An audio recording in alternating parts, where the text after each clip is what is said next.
এখন আমরা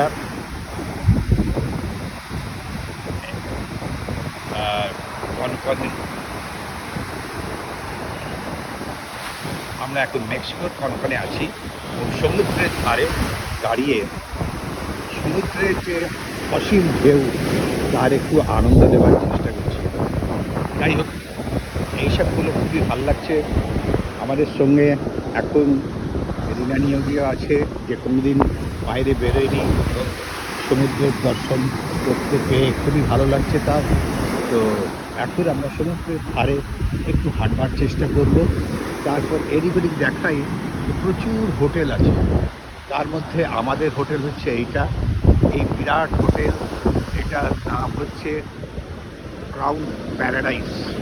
এই বিশাল হোটেল এখান থেকে ওখান পর্যন্ত এবং প্রত্যেকটি সমুদ্রমুখী ব্যালকনি রয়েছে, তাই তারা পুরো আনন্দ নিতে পারে। এর সঙ্গে এই সমুদ্র একেবারে এত ঢেউ যে খুবই ভালো লাগছিল। এত সুন্দর ঢেউ, সেটা আমাদের দিকে মনে হচ্ছে এগিয়ে আসছে। আর এই দৃশ্য সত্যি ভালো। এবারে আমরা এইদিকে একটু হাঁটবো, হেঁটে হেঁটে দেখবো এপাশে অনেক হোটেল আছে। তবে এই হোটেলটা আমরা আছি, যেটার নাম ক্রাউন প্যারাডাইস, এবং প্রত্যেকের একটা ফেস সমুদ্রের দিকে মুখ করে ব্যালকনি আছে, যা তারা বসে বসে উপভোগ করে। তার সঙ্গে বাচ্চাদের জন্য এই হোটেলের মধ্যে খেলার ব্যবস্থা আছে, তারা খেলতে পারে, সবই পারে বাচ্চাদের।